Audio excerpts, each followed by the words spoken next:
Good evening. Welcome to a People for Effective Government online event. I'm PEG board member Dave Wilson, and I'll be co-moderating tonight's event along with another PEG board member, Bob Bomey. PEG is a 501c3 nonprofit organization based in Spokane, Washington.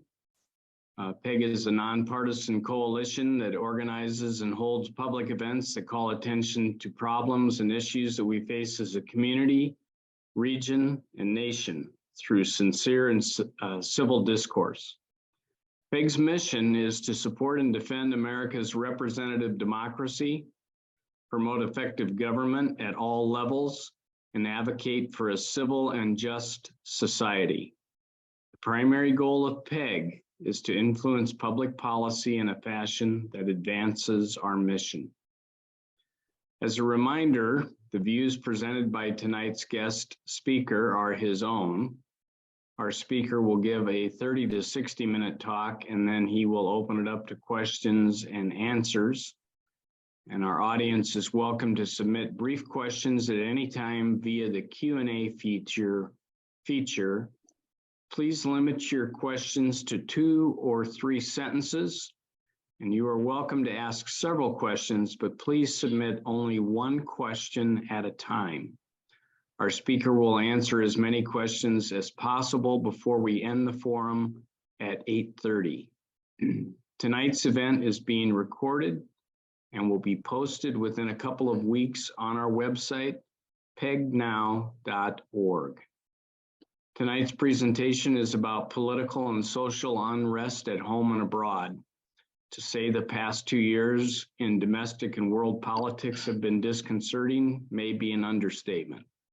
From the insurrection of January 6th and continued election deniers here at home, to overseas with Russia's war on Ukraine and their threat of using nuclear weapons, and the violent protests in Iran and China, political and social disorder continue. Our speaker tonight is retired career U.S. Ambassador Ryan Crocker, and I have the honor of introducing him. Ambassador Crocker served our country in the U.S. Foreign Service for 40 years. Ambassador Crocker spent his entire career in the Middle East. During his long career, he was stationed in about a dozen Middle East countries, 6 of them as ambassador, in Afghanistan, Iraq, Pakistan, Syria, Kuwait, and Lebanon. Ambassador Crocker has also been recognized for his significant contributions and achievement to our country. In September 2004, President George W. Bush conferred on him the diplomatic rank of Career Ambassador. This is the highest rank in the Foreign Service, equivalent to a 4-star officer in the military. In January 2009, he was awarded the Presidential Medal of Freedom by President Bush. This is the nation's highest civilian honor. In July 2012, Crocker was named an honorary Marine by the U.S. Marine Corps. And in 2020, the West Point Association of Graduates awarded Crocker the prestigious Thayer Award for exemplifying the Academy's motto, duty, honor, country. Since leaving government service, Mr. Crocker has taught at the University of Virginia, Yale, and Princeton. And here's the best part. Ambassador Crocker was born in Spokane and is a graduate of Whitman College in Walla Walla. The members of PEG believe deeply in the good work of the State Department and the U.S. Foreign Service and the vital role that it plays in protecting American interests and promoting world peace. The members of PEG are very grateful to Ambassador Crocker for agreeing to be our January speaker. Ambassador Crocker, the Zoom space is yours. Thanks very much for that generous introduction, Dave. It's great to be back with PEG and with you and Bob. I promise you all that I will not drone on for 60 minutes. I will try not even to drone on for 30 minutes because the experience I've had with PEG in the past is that the best part of the evening are the questions that you ask. I think I just sort of start where Dave left off. My connection with the U.S. military. because that is important. The conflicts we have been in recently, directly, Iraq and Afghanistan most notably, absolutely require the closest possible coordination between civilian efforts and those of the military. This is pretty well understood on the military side. The notion of a militarization of American foreign policy, I think, is not accurate. It is accurate that there are far more senior officers in the military than there are in the State Department. And very often, because of that, senior military officers find themselves forced to become involved in issues such as economic development, political reconciliation, and so forth. That is absolutely not what they want to do. They want an empowered and resourced State Department to do that in partnership with them. State has always been starved for resources, particularly in the first couple of years of the Trump administration. We have had a lot of resignations, a lot of retirements, and restricted intake. So I hope very much to see that reversed by this administration and this Congress, because whatever the future holds, I am pretty certain that it will require, again, an American involvement, and it is going to involve, I think, both the uniformed services and the foreign service. And we need to be resourced and prepared for those eventualities. So these are momentous times. There's simply no question about it. We've just in the last 18 months, we've seen the catastrophic evacuation from Afghanistan, the Russian invasion of the Ukraine. We have seen unprecedented dissent in Iran over the death in police custody of a young Iranian Kurdish woman. We have seen also China moving in different directions under a different type of leadership. What does all this mean? Where does it go? And to talk about where it might go, I got to take us back a bit. We've just recently been through the 100-year cycle since World War I, with a lot of attention paid to that conflict and what it means. It's also produced a couple of, I think, very interesting movies I'd recommend to anyone. 1917, which focused on a British offensive in the war. And then just a couple of months ago, All Quiet on the Western Front, based on a landmark novel by Eric Marie Remarque, telling the story of the closing months of World War I from a German perspective. World War I did reshape the world, and not just because of what happened on the battlefield. It produced really a cultural revolution, if you will. It launched, I think, the modern era in art, in theater, in poetry, in imaginative fiction. And to a large degree, I think we still live in that era. Politically and militarily, the changes, again, were profound. We were late to the First World War, but our intervention was decisive. I think without the introduction of American forces on a large scale, that could have drug on for several more years at horrendous cost in lives. again, the magnitude of World War I is still hard to wrap your mind around. That the Battle of the Somme, a British offensive in summer of 1916, over 40,000 British casualties in a single day, dead and wounded. And as Dave mentioned, the Ukraine conflict and the question of use of nuclear weapons by Russia, it's worth reflecting on what the carnage of war can really mean. The numbers, again, are just stunning, as they were in World War II.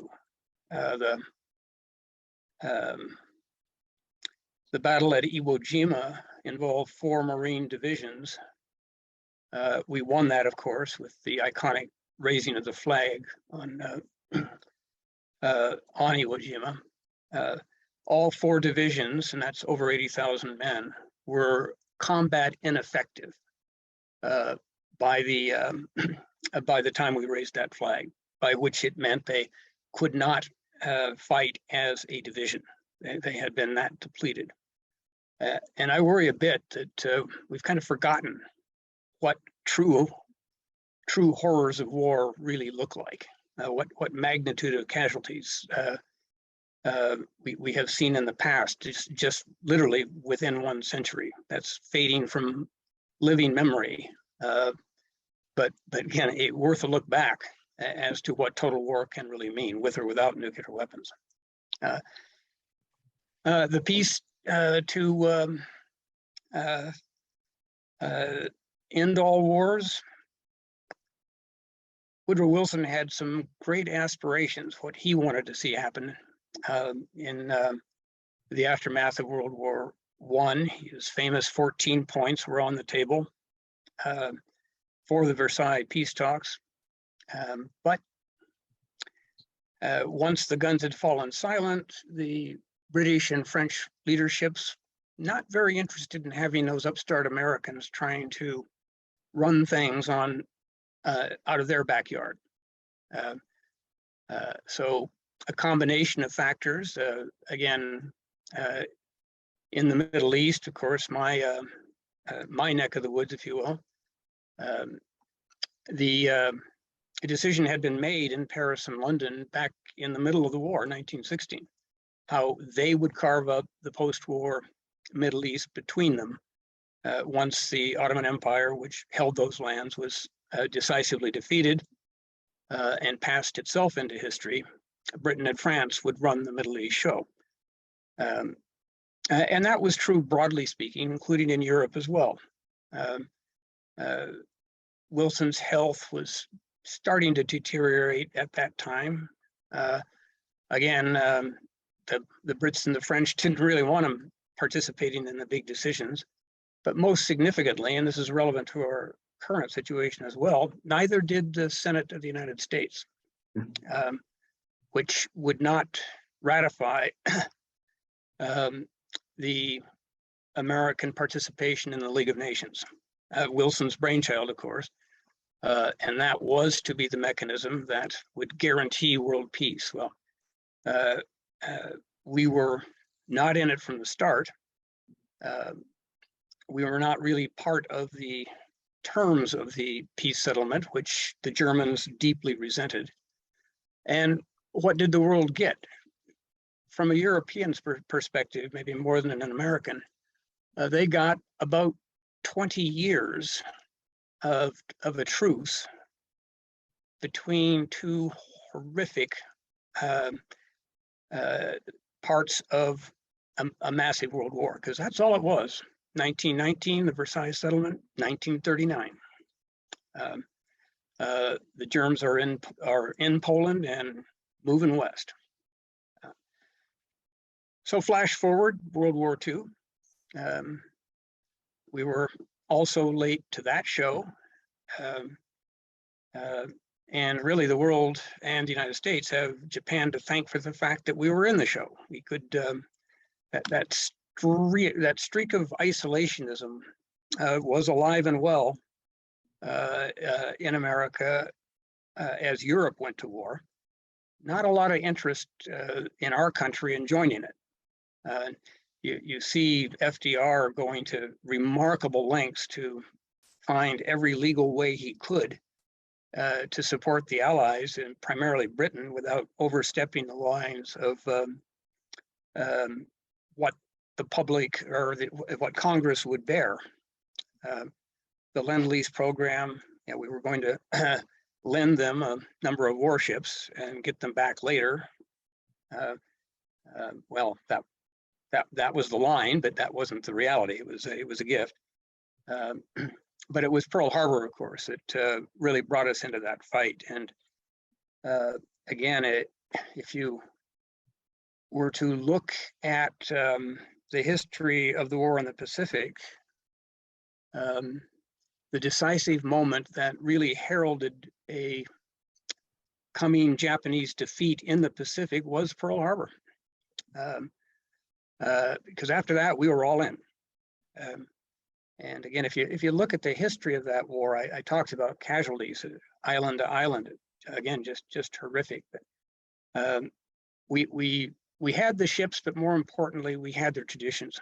So that the Battle of the Midway, Battle of the Coral Sea, huge American victories, not just because we had the Japanese outgunned. In fact, we didn't, but our spirit and our seamanship was so far superior. So a bigger role, perhaps even a more decisive role for the U.S. in World War II than in World War I. But what was really important was the difference after the guns fell silent. FDR had been thinking about post-war right from the very beginning. How a post-war order could be constructed that would keep the world out of another war 20 years later. And what you saw, again, during the course of the war itself, American initiative after American initiative. The San Francisco Conference created the United Nations in the middle of World War II itself. We had the Bretton Woods Agreement. That would be Bretton Woods, New Hampshire, not Bretton Woods, France. That established the post-war economic order and moved the world from the gold standard to the dollar. NATO, a few years after the war. The point is, again, that Roosevelt did not want to repeat what happened to Woodrow Wilson. That winning the war militarily was critical, but we had to win the peace too. And given the history of the post-World War I era, that meant we had to lead, to not just create the institutions, but to direct them, not as a global dictator, but as a leader. Of course, it fell to Harry Truman to actually implement these grand plans. Roosevelt died in April of 1945, something that he saw coming. And if ever there was a case when a much underrated and inexperienced individual, who was Harry Truman, rose to the moment, that would have been it.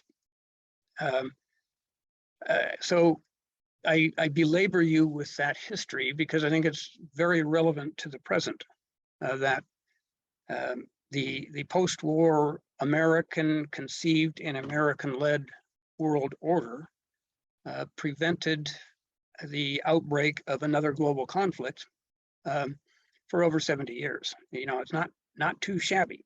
Sure, we made mistakes, but overall, we presided over a world that, broadly speaking, was at peace. Well, all eras come to an end, and I would suggest that that is also true for the American era. We, of course, were successful in the long, drawn-out Cold War of triumphing not by the force of our weapons, but by the force of our ideas and our principles, our economic strength. that led eventually to the collapse of the Soviet Union. That began to change, not under President Trump, actually. It started to change under President Obama. And indeed, some of the comments by the two presidents sound remarkably similar. Both spoke of our so-called allies in NATO and in the Middle East. Both said that America should not be spending its resources so that others can shelter under our security umbrella without having to pay for it. And it was a reminder that that streak of isolationism that has always been part of American politics was still out there alive, if not wholly well, but persistent. That let somebody else do the hard work. We've paid our dues. We've done our job. It's time for others to step forward. Well, the problem with that, I mean, it sounds great in theory. There isn't anybody else to step forward. When one looked at, say, even the pre-Russia Ukraine landscape, with any kind of serious focus, the issue wasn't so much that China would replace the United States as the global leader. It was that they couldn't and still can't. We are seeing some of the problems that they have created for themselves at home. It doesn't mean that the Chinese empire is going to collapse anytime soon, but it also means, I think pretty clearly, you're not going to see the United States or China challenge the United States to lead in the world. They are just not equipped to do so and may never be, certainly not in anytime soon.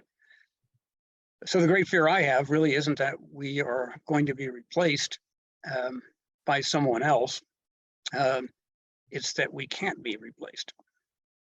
And that if we do indeed decide that we are not going to lead globally, that the American ascendancy in global affairs is well and truly over, what happens next? Well, in political theory, if you don't have a single nation ascendancy or a dual ascendancy, as we had with the Soviet Union during the Cold War, what do you have? Well, you're going to have some kind of balance of power in which regional states play certain roles in leading in their region, but not in others, kind of a web of alliances and counter alliances and so forth. So what's wrong with that? What's wrong with a balance of power system? Well, it's great until it gets out of balance. And that produced those two world wars. That was a balance of power world. Didn't really work so well. And I have very little confidence that if that's what we're looking at for the future, it's not gonna work so well the next time around either. Okay, to the present. President Biden, well known in global affairs, kind of an old school internationalist, as he was throughout his Senate career. Believed in American leadership, believed in the perils of America moving away from the global stage. And there was a sense of relief globally, I think, certainly among our allies, when he took office. Sadly, his first major decision was, as president, was to pull us out of Afghanistan pretty quickly and pretty completely.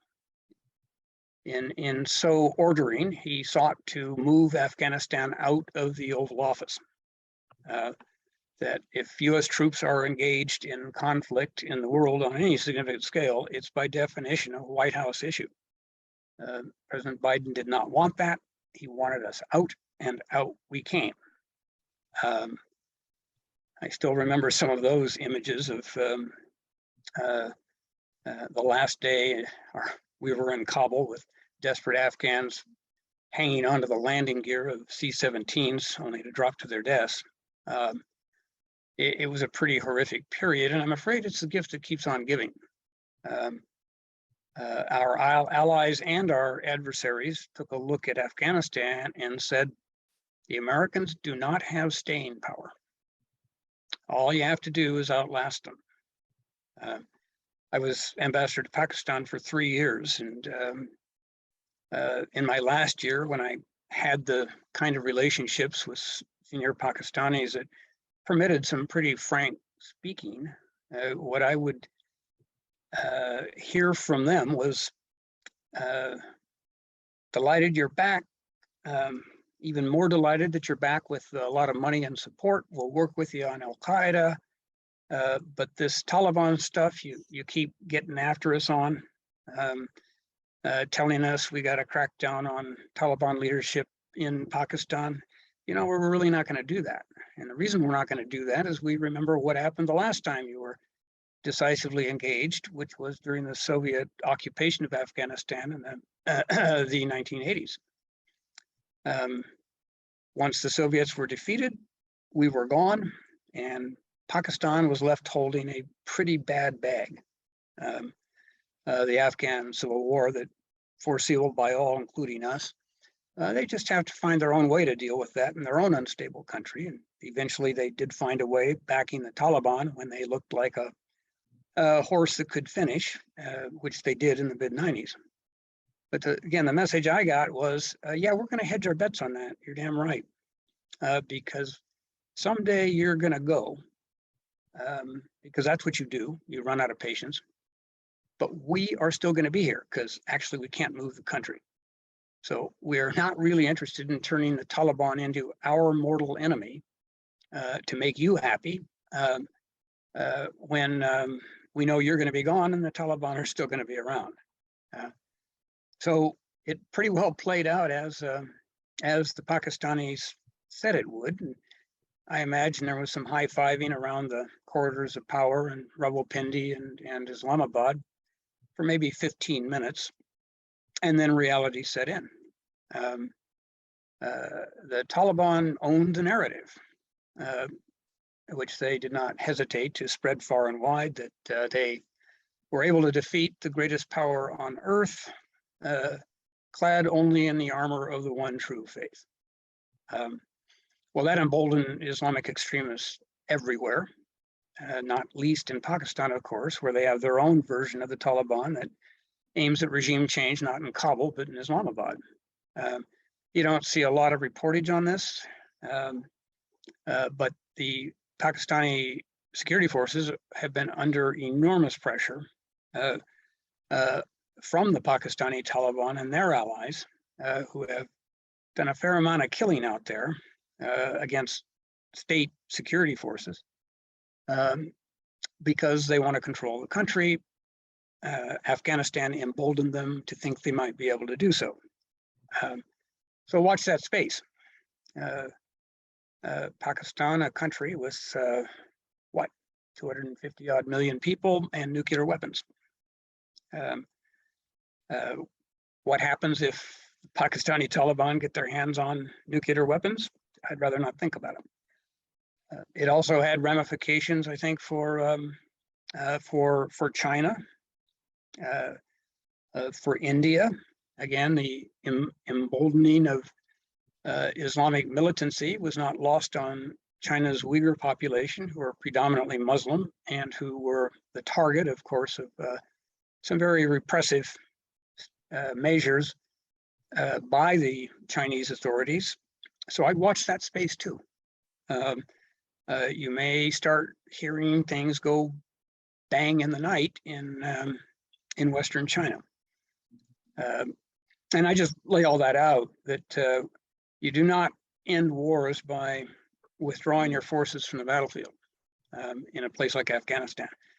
You just cede the territory to the enemy. And allies and adversaries will all take note of that going forward. I would suggest to you, as we look at Russia and the Ukraine, that Putin found some of his inspiration in Afghanistan and how we handled it. That we ran out of patience. I call it strategic patience. We were not forced out. We were not taking casualties. We just didn't want to do it anymore. And along with the isolationism, I think that is a enduring narrative in the American global story. A shortage of strategic patience. We want things done quickly and done decisively. And if that does not work that way in a particular situation, then let's cut cord and get out. Again, hardly started with Afghanistan. It's been a phenomenon now for a number of decades that eventually the Americans will get tired and go home. So if you are a troublesome little country or a troublesome militant group and the Americans decide they're going to do something about it, put up a little fight somewhere because it's good for morale when you tell the narrative down the line, but then just get out of the way, duck and cover, regroup, reorganize, rearm, and recommence the fight after the Americans think they've already won. That's what we dealt with in Afghanistan. And that is what I fear we are now dealing with, or likely to deal with, in the Ukraine. Mother Russia is still Mother Russia. They've had some horrific setbacks in the Ukraine, obviously. But if you look at Russia from the Napoleonic Wars up through World War II, the ability they have to absorb punishment and mass casualties is extraordinary. So over the long term, I'm afraid those plucky Ukrainians are going to get worn down while Russia keeps on fighting. And what the Russians, I think, are already figuring out, you can't count on the Americans, or the Ukrainians can't count on the Americans. You're already hearing those voices. This is costing us too much money. We are getting way too deep into this thing. We got problems here at home. This is looking like adventurism. Those voices are out there. They're coming primarily from the Republican side, but also from some on the Democratic side. I think Zelensky's visit shored up support, but Speaker McCarthy has been quoted as saying there's no blank check here. Yeah, we do get that. There is no blank check. But I think the signals that are being sent that this can't go on forever, there's got to be a political settlement. I think the Ukrainians are starting to worry, and the Russians are starting to feel a little bit emboldened that steadfast American support for Ukraine may be time limited. And I lay all that out there simply by way of saying that the coming world order may be based on calculations by our adversaries and our allies. That you cannot count on the Americans for a sustained commitment of the sort that we had seen in the post-World War II years and on up to the near present. That's not where we're going to go. That's not where we're going anymore. So I think it's going to be over these next couple of years until our 2024 presidential election, going to be very interesting to watch, in particular, what Congress does on funding for Ukrainian military support, and what America within NATO will be doing and saying to our NATO allies, as upset as they were by the way we conducted Afghanistan, with no warning to them either. They had to get their troops out on very short notice with their own means. Everything that Biden did wrong in Afghanistan, in my view, he did right in Ukraine. To immediately turn to NATO and to work the phones, make the visits and so forth to get NATO solidarity behind an effort to make sure Ukraine was not militarily defeated. He spent a lot of time and effort on that, and it really has worked well. I am increasingly concerned that we are not prepared politically to sustain that effort over the long term. The Russians know it. Russia knows how to deal with adversity. They have that experience. They have that resolve. So I'm quite concerned that what we'll be looking at in the next year or so is increasing pressure to limit our involvement and limit our support for the Ukraine. That is what the Ukrainians are afraid of. That's what the Russians are counting on. And the as I suggested, the view of the recent past does not suggest to me strongly that they're wrong in so doing. So I wish I could paint a rosier picture here, but I don't really have the colors to do that. And I think we are looking at a pretty rocky time for ourselves, for our allies, and really for global security going forward. If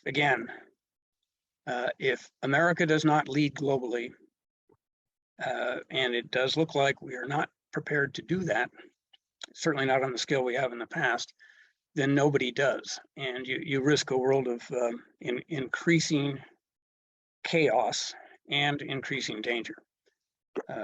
I am in no way qualified to talk about the domestic dimensions of this. Simply to say, because it's pretty obvious as you read the headlines, that the kind of shining light we wanted to be for the world as a political system that works and that includes all of its society as equal members, that's not the image that the world has seen in recent years, unfortunately. So that the violence we've seen over the last couple of days in Brazil, pretty much the playbook, of course, of the January 6th insurrection in DC. So the global message on democracy that we have tried for so many years to put forward to the world looks a little different now. And I don't know what the implications of that might be. But the last thing I'd really say on that, on this subject, just based on my own experience, I have been for a number of years now a member of the board of directors for Radio Free Europe, Radio Liberty, that did so much during the dark years of Soviet occupation in Eastern Europe to keep a message of freedom and democracy alive in countries where it had been extinguished by the Soviets. We seem to be coming full circle to the point where, for example, we have restarted our Radio Free Europe Hungarian language broadcasting. We see in Hungary, as we see in other places in Europe, the reassertion of authoritarianism to the point where we felt that the Hungarian people really aren't able to access objective news and reporting. So it's, again, back to the past. What makes it particularly interesting, of course, is that Hungary is a member of NATO. So, you know, it is a time, I think, to rethink what never again actually means. That we could never again have a Europe that could trigger a World War III, that we could never again have anything remotely like the Holocaust. Yeah, well, the Holocaust and World War II are still in living memory. I think an American ascendancy, not American domination, an American ascendancy was a guarantee around the world that such things would not happen.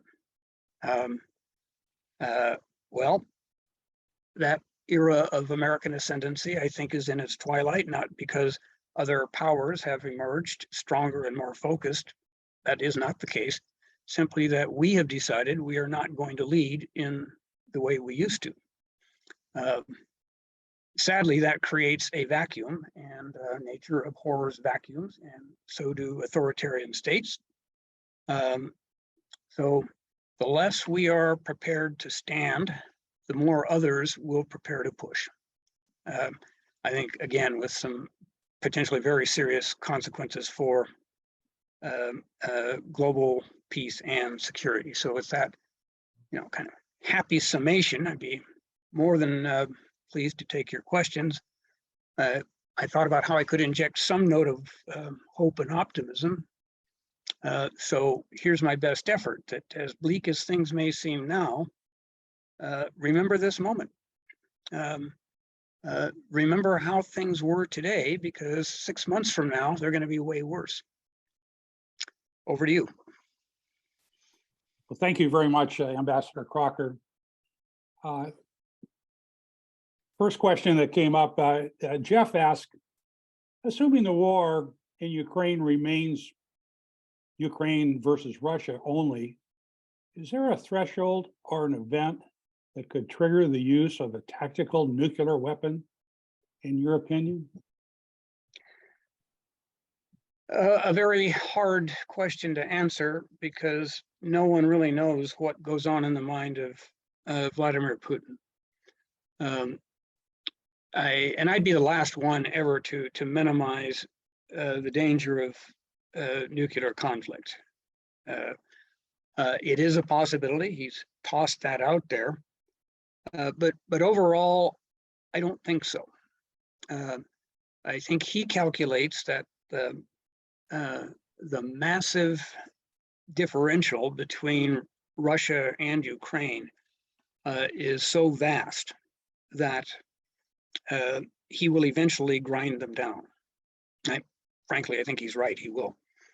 So you couple that look at Russia's own history, its willingness to endure enormous losses to stay in a fight, and then all of the signals that Putin is receiving that the Americans are not quite as stalwart as they thought they were or said they were when this all began a year ago.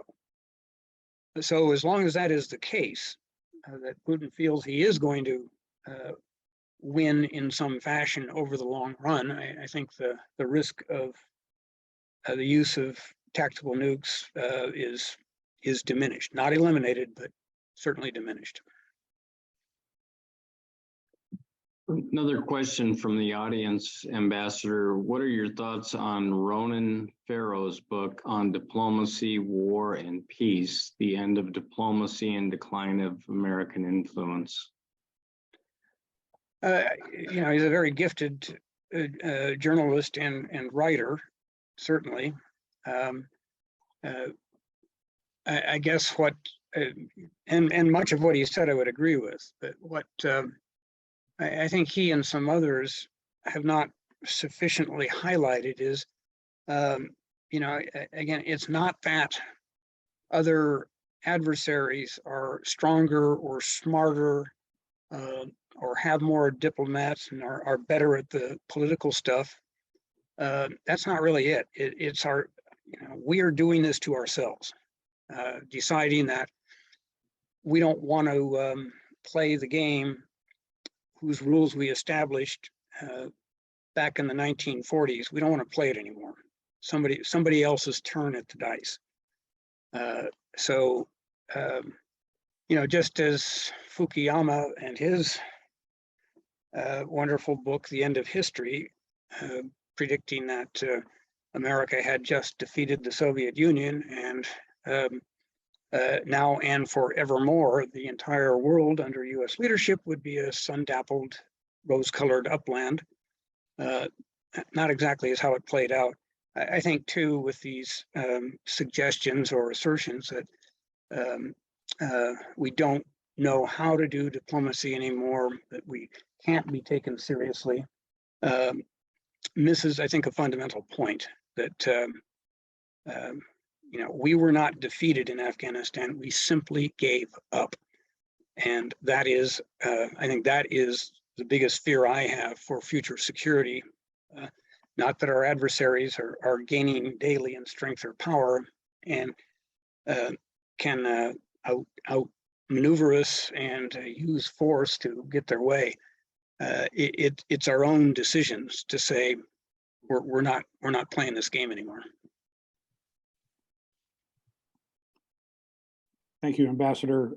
Doug asked the question, given Americans' lack of strategic patience, what type of new world order should we work toward and expect?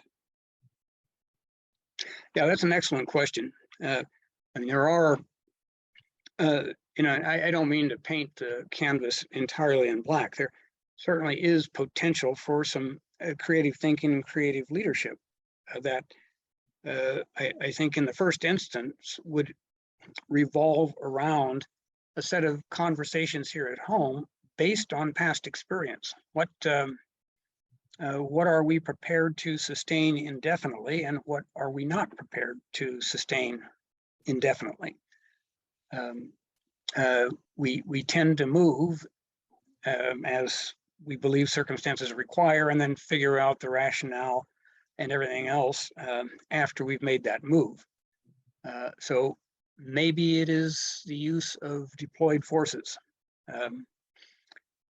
Maybe it's a return, if you will, to what I would call the Rumsfeld doctrine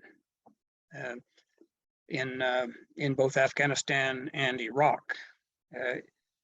I kind of lived through that period over at State when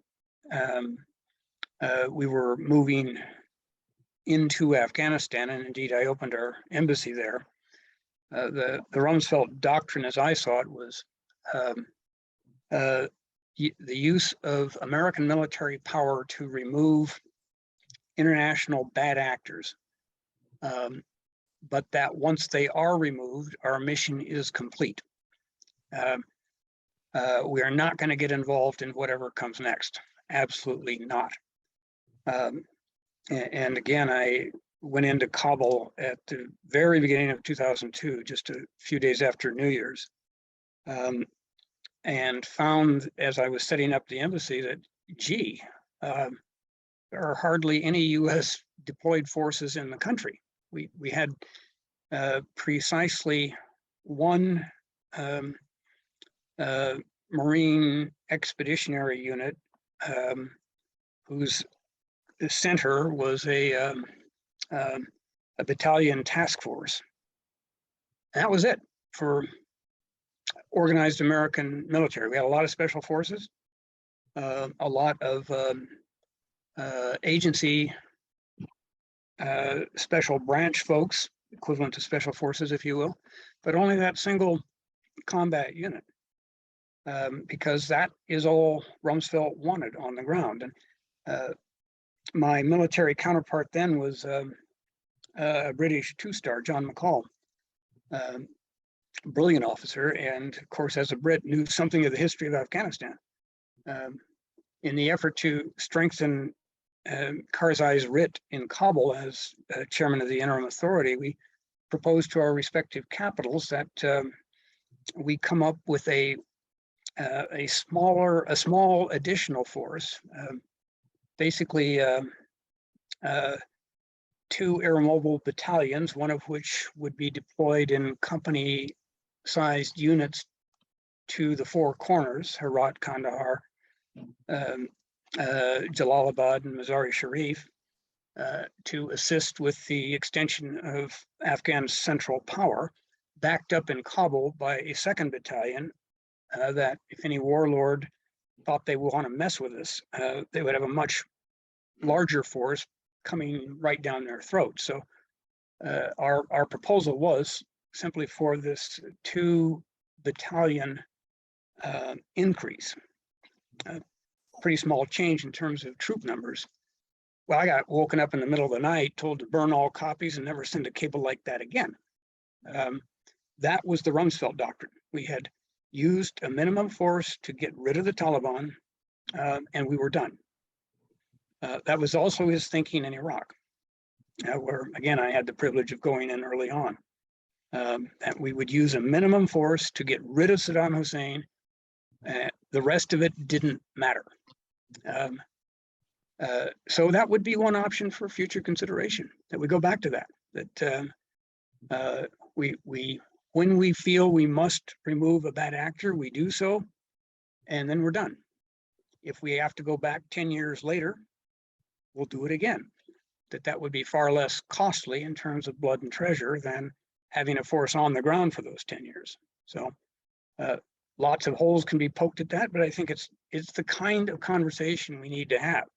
Where is this world going, and what should the role of the United States in this world order or disorder actually be, given a clear-eyed look at our recent past, and in particular, our failure to have strategic patience. So there's more than one option here, but we do not seem, certainly not as a Congress, but really not as a people, we don't seem too inclined to have that conversation among ourselves. The next question is from Bill. And the question is the UN irrelevant to resolving the Russian war on Ukraine? Yeah, again, that's a good question. Again, we created the UN. Sometimes we wish we hadn't. We did create it. And its architecture is such that if a permanent member of the Security Council is involved in something that the other members of the Security Council may not like, the veto power ensures whatever state it is, Russia in this case, is not going to face any kind of decisive UN action. I'm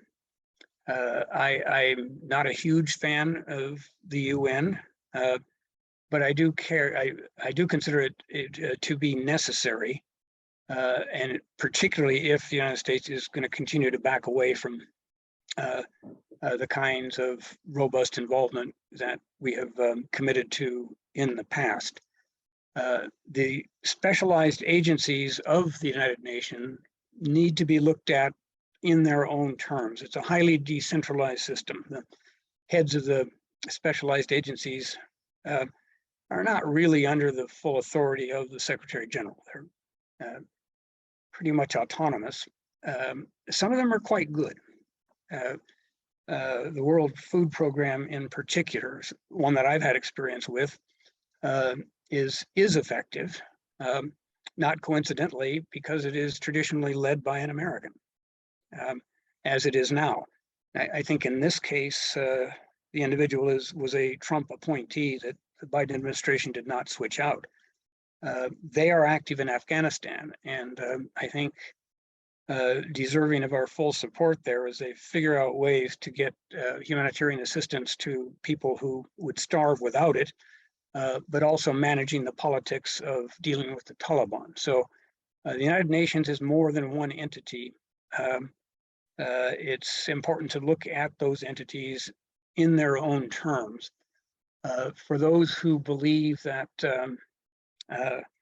it is a hopelessly corrupt organization with which we should have nothing to do, well, that was the view of Congress in 1919 in the League of Nations, and it did not go well afterwards. And I would simply put that historical perspective out there, that it may not be what we would like it to be, but what are the implications if we decide we're done with that too? The ambassador, I wish I knew how to pronounce this person's name, but I'm going to take a guess at it. Ikadez, but that person writes, do you see any way forward with the women of Afghanistan? Wow, yeah.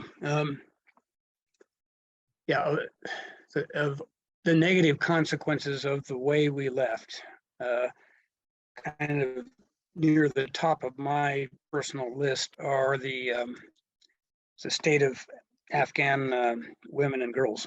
You know, it is not a kinder and gentler Taliban, as we have seen. Women may no longer work. Women may not have access to education beyond the high school level, and that is being whittled back to the elementary level now. We did not seem to worry too much about the impact of our sudden withdrawal on women that we had done so much to support. And here again, I mean, I found women's organizations, normally so vocal on the treatment of women everywhere, remarkably silent on the implications for females in Afghanistan of an abrupt U.S. withdrawal. I fear that some of my friends on the left there found that their dislike of anything to do with the American military was so intense that they could not bring themselves to consider that the presence of a very minimum number of U.S. Military in Afghanistan was what kept those females in school, in parliament, in business. And without it, it was going to get pretty ugly. And I fear that that is exactly what we're watching. The position of females in Afghanistan under the Taliban is not going to improve anytime soon, like ever. Will they go to the extent that the first Taliban government did with public stonings of women accused, say, of adultery? I don't know, but anyone who thinks that the Taliban of 2021, 22, 23 is a kinder, gentler version of the Taliban of the mid-90s, that's hallucinatory. And as they face challenges from Islamic State, one pillar that they will absolutely hew to is their unreconstructed version or vision of women as a lesser breed of humanity. A popular view within Afghanistan, and one that denies Islamic State the opportunity to say that the Taliban is elevating women beyond their station and destroying Islam as they do it. So for both ideological and more deeply rooted security concerns, the trajectory in Afghanistan for women going nowhere good. Ambassador, a question, a person named Aruna actually asked two separate questions, not all at once, but I'm going to combine them because they're about Afghanistan. So the first question that was asked is, what role did the Trump's administration's negotiation with the Taliban without the Afghan government at the table, how did that affect the outcome? And then the follow-up question was, what could have been done along with keeping troops in Afghanistan to empower the Afghans to stand up for themselves? Well, those are a couple of great questions.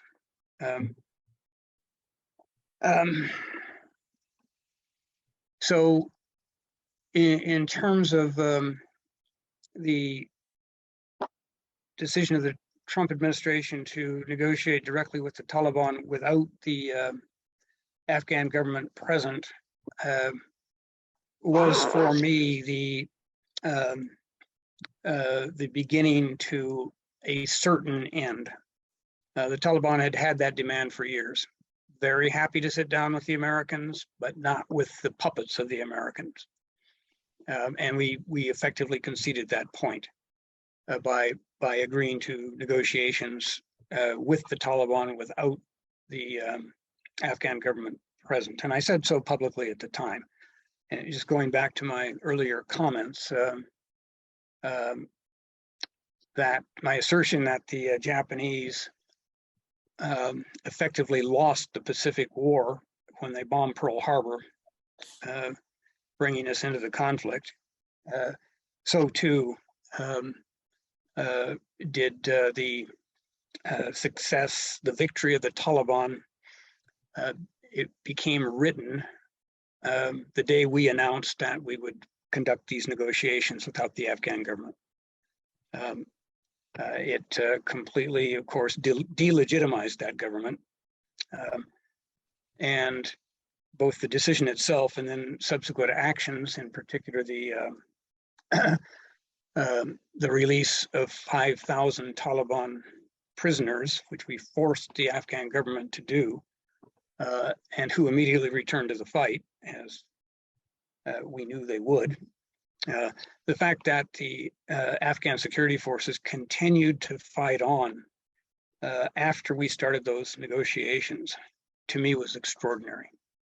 The notion that President Biden advanced that why should we fight for Afghanistan if Afghans weren't prepared to fight for it? Well, that was a pretty low moment. You know, when I was there again, 2011, 2012, every week there'd be a ceremony at the International Security Assistance Force headquarters to commemorate those killed in action the preceding week.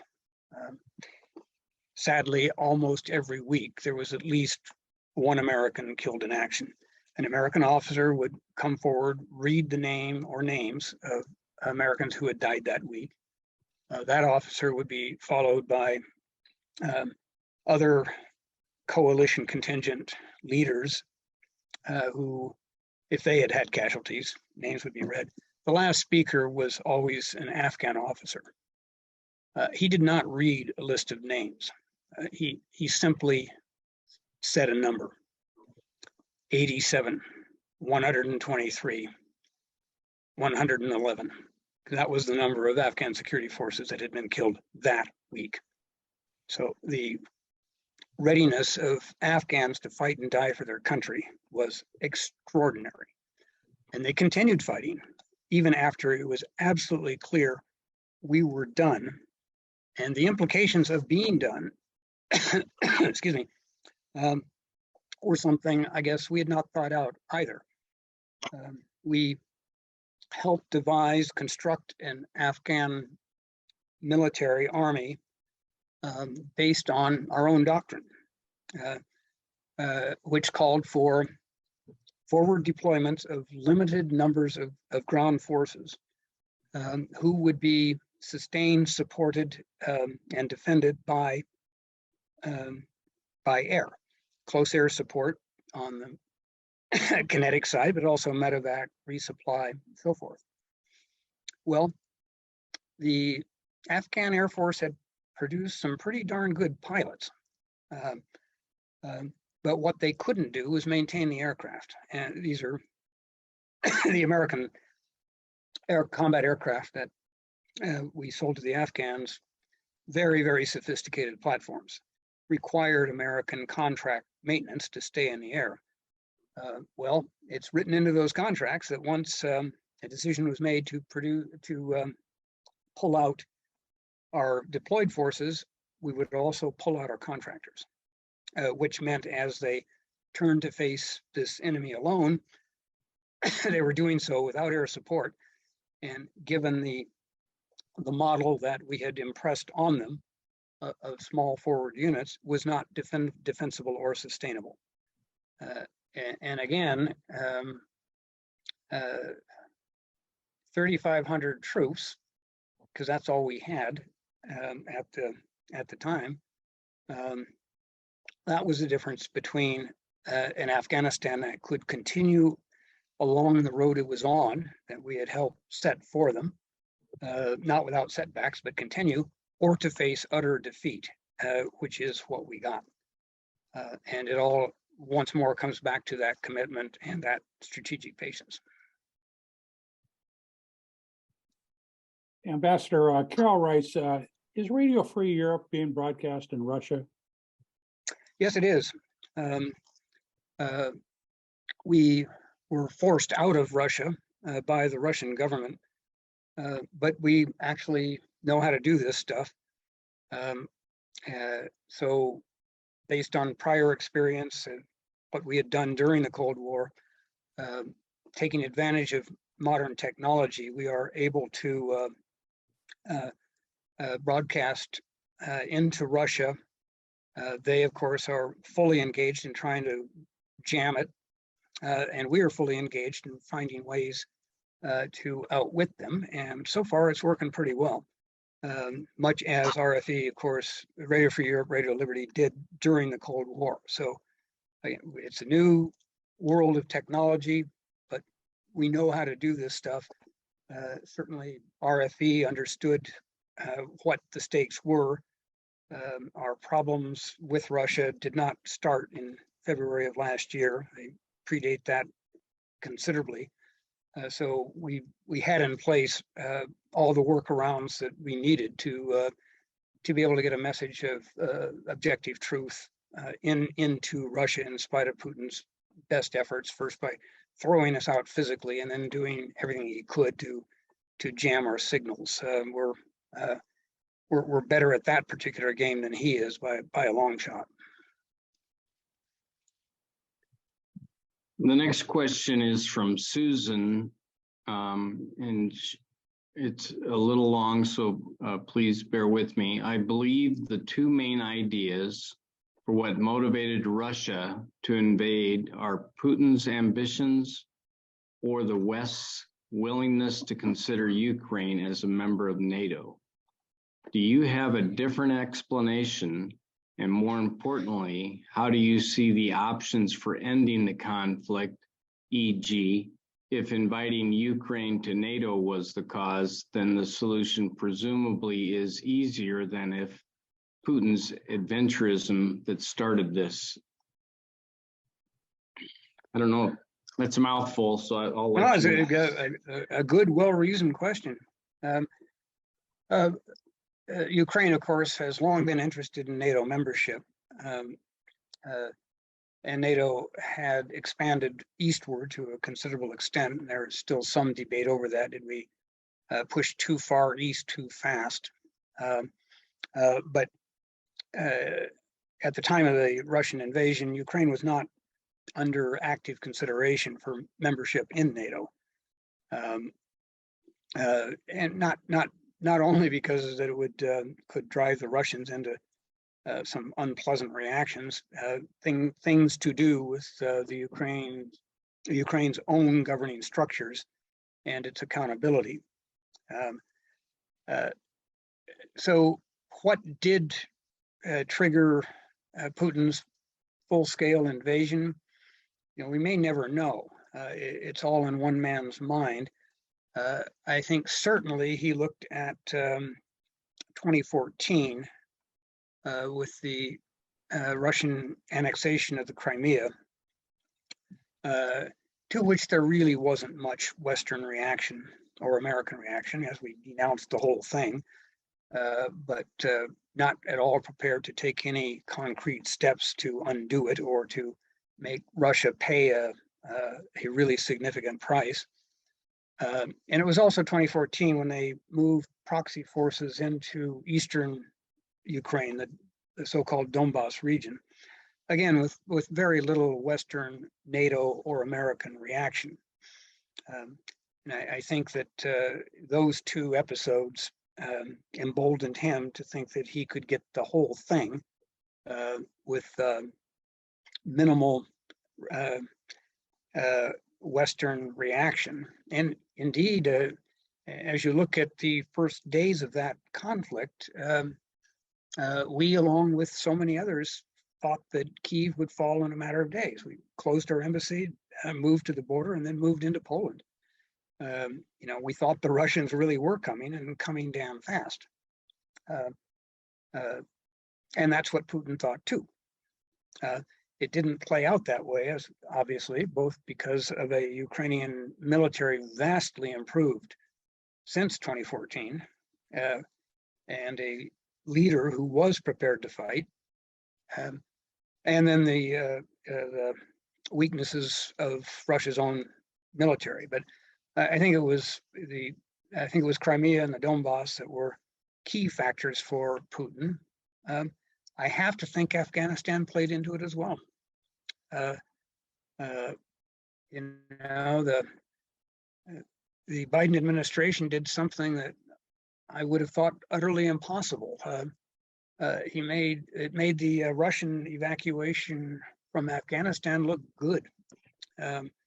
Some of you may have seen the old footage that the Russians made available of the final withdrawal to the north, in which you know, there were the gates at the border and whatnot.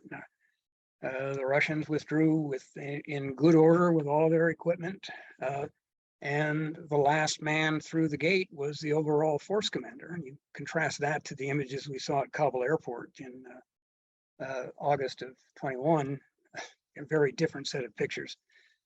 So I think that also contributed to a belief on the part of Putin that we really don't have to worry too much about the Americans. Not after 2021 and not after 2014.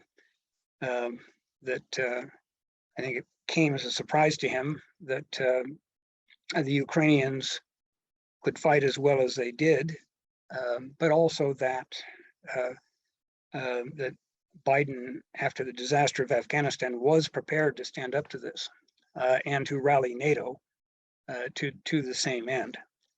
So those would all be factors, I think, that were decisive in Russian thinking.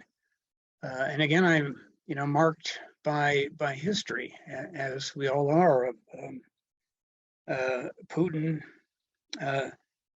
as the intelligence agent in charge in Dresden at the fall of the wall, where at least one account has it, he turned away a mob bent on burning down Russian intelligence headquarters by telling the mob, and he went out to confront them, that there was a major force inside, and they decided to move forward. They were all going to be dead, and they didn't. How it was a way of avenging what Putin and many other Russians saw as an ignominious defeat inflicted on them through inept and corrupt politicians. And this was a way of righting that historical balance. That too, I think, had to play into Putin's thinking. And there it's a little bit reminiscent of what happened in Germany, again, in that period between the armistice, the Versailles Agreement, and the start of World War II, how Hitler could play on this sense of national humiliation because of quizzling politicians to rally a country into a catastrophic war for Germany and for the world. I think that plays into it too with Russia, but absent an ability to mine Putin's brain, I wonder if we'll ever know the whole story. Mark asked the question that refers back to the pullout from Afghanistan. Mark asked, are you suggesting President Biden could have ignored the Trump administration's Afghan withdrawal agreement, or that it could have been better implemented? And I would add to that at that point, the Afghanistan had the Taliban had about 100,000 troops, including their support, and as you suggested, we had about 3,500 military personnel, and I think most of those were advisors at the time. That's yours, Ambassador. Yeah, well, it was a dark period, I think, for America and for Americans, at least this American. Watching President Biden step to the microphone in the White House, I think he did it 5 times to try to justify what was going on in Afghanistan. Those were not great moments for the presidency or for the country, in my view, and perhaps the worst of those was when he effectively said, Donald Trump made me do it. That he had reached this agreement and he, President Biden, had no choice except to implement it. It's actually almost a frightening moment for me. That is this the American commander-in-chief? Your suggestion would have been that he would have put troops back in and sent more No. troops back in? No. Or sustain it with. Look, Bob, so when I was in Afghanistan as ambassador, it was the height of the surge with over 100,000 US troops in country and a very substantial NATO presence as well. There was conflict certainly, but the Taliban could not seize and control a single one of Afghanistan's 34 provincial capitals. Forces were drawn down precipitously. President Obama wanted to have all forces out before he left the presidency. He was eventually dissuaded from that. But we were down to about 12 to 14,000, I think, when President Obama left office.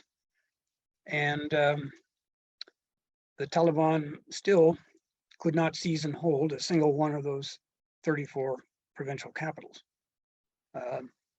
We continued downward. 10, then 5, and then 3,500. And even at 3,500, the Taliban did not control a single provincial capital.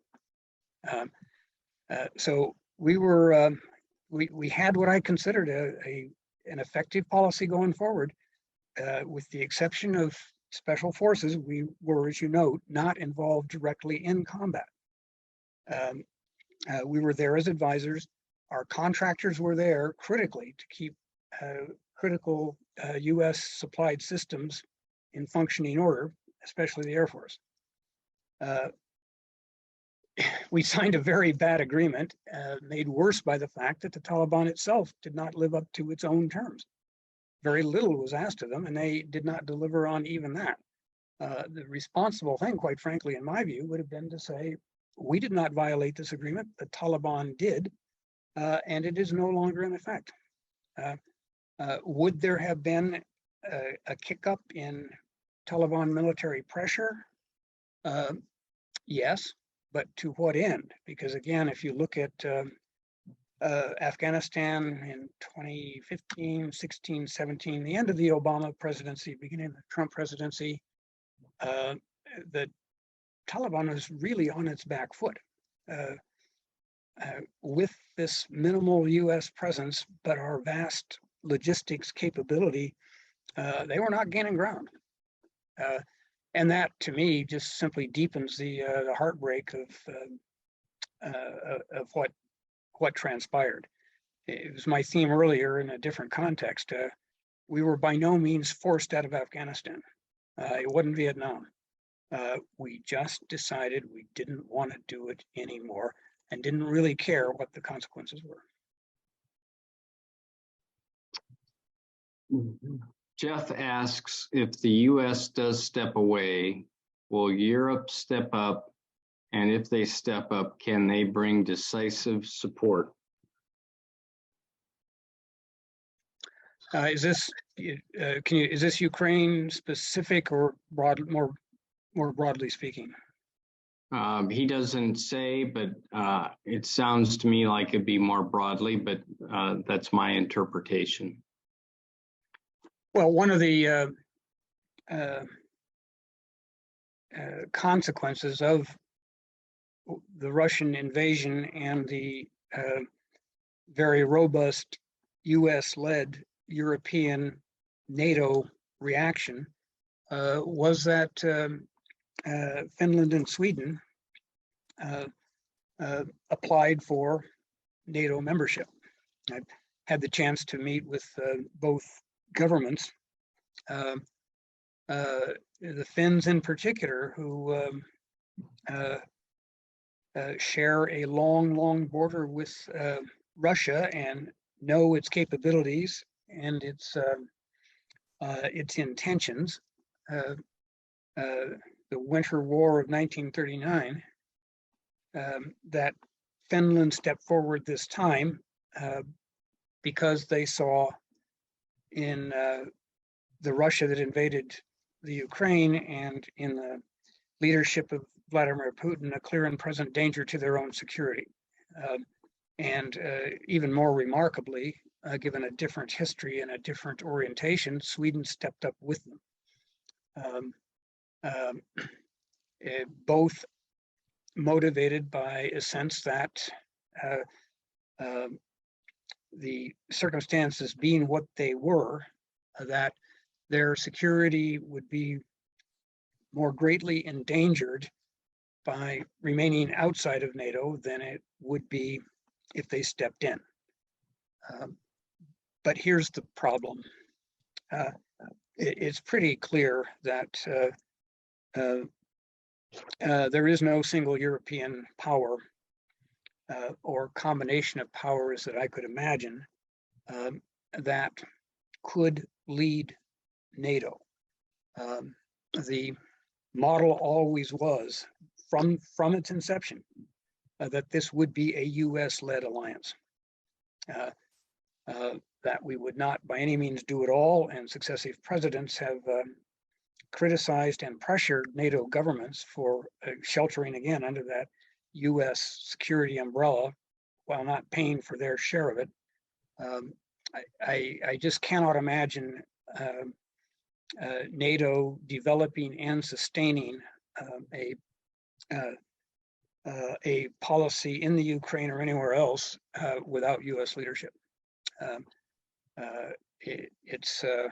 If you think that Germany and France might be able to do it together, you probably better see All Quiet on the Western Front again. We've forgotten all about that, but they haven't. So I just don't see the dynamics there that would permit a unified functioning NATO making and fulfilling major commitments like Ukraine without US leadership. And I just would add to that because, sorry, just one quick addition to that. Certainly the Cold War strategy was that in its essence, that FDR was putting together and that Harry Truman then implemented to stand up against and eventually defeat the Soviet Union. But there was a secondary view as well, which was that very dark things came out of Europe, 2 world wars and the Holocaust. And that's, this never again sense strikes me as kind of delusional. Europe left to itself produced or saw produced some of the most horrific conflagrations in the history of mankind. There is a lot of darkness in Europe, which is again why when one looks at the policies of the current Hungarian government, yeah, we should be afraid. It was these countries that produced these wars, that produced the Holocaust. It didn't come out of South America. That stepping away from the world, stepping away from Europe, they're not all good guys over there. Hate to break it to you, but some very, very dark things came out of Europe, and I think still could. Tom asks, can you see any scenario that would have the US sustain the leadership role with Ukraine for the long haul? For example, Putin using tactical nuclear weapons, or China aligned militarily with Russia? Yeah, again, it's a great question, and my answer is yes, we should be able to do it. This kind of support where we're providing weapon systems and training, but not sending in our own troops, kind of thing that the Republican Party has traditionally supported, much more so than the Democrats. But now I'm afraid that the hyper-partisanship that we have in this country means that if President Biden has been leading this effort, has been calling on others to support it and so forth, that almost by definition, the Republicans are going to oppose it. Now we'll see how this plays out, but the rhetoric I've heard thus far is not exactly filling me with confidence that we're prepared to make that kind of bipartisan long-term commitment that I think the situation requires. I worry greatly about the divisions in our own society. I think that's our greatest weakness here at home. Like I was an ambassador 6 times, confirmed by the Senate 6 times. 3 times I served Republican administrations, 3 times I served Democratic administrations. You're not going to see that again. Because everyone, including your career foreign service officers going up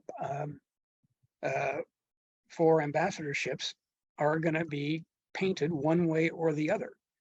There is no middle ground here, there doesn't seem to be. There is no sense that we as Americans are unified by more things than divide us.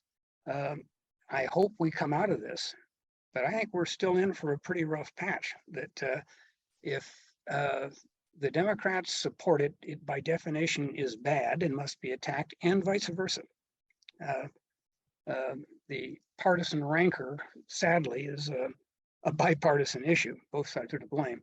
But I do worry about the consequences, both for international peace and security, for our own peace and security here at home.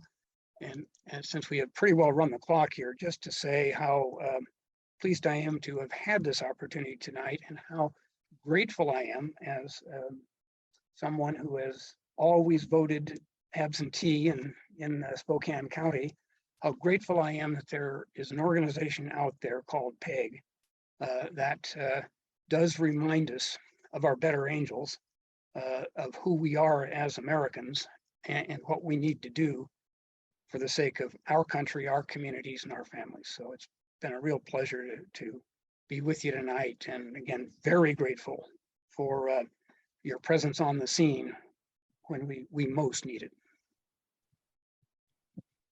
Well, thank you, Ambassador Crocker. We really appreciate you speaking with us tonight. There were several more questions we didn't get to, so maybe we'll have to have you back sooner next time so we can get those questions answered. As usual, very interesting thoughts and comments, and very much appreciated. I'm sure by our not only our membership but our audience members as well. So thank you. And in closing, I just want to remind our audience that PEG is a small grassroots organization working with very limited resources. If you find these events helpful, please join as a member or make a donation to PEG. We are a nonprofit relying on membership dues and donations to cover our costs. Please visit our website again at pegnow.org. On behalf of the PEG board and membership, we wish to extend our sincere gratitude to Ambassador Ryan Crocker for this important discussion. Thank you also to the audience. You are the reason we do this work. The video of this evening's forum will be posted on PEG's website in 2 to 3 weeks. Thank you again, Ambassador, and good night to all. Thank you. Great questions. Thank you. All right, take care. Bye-bye.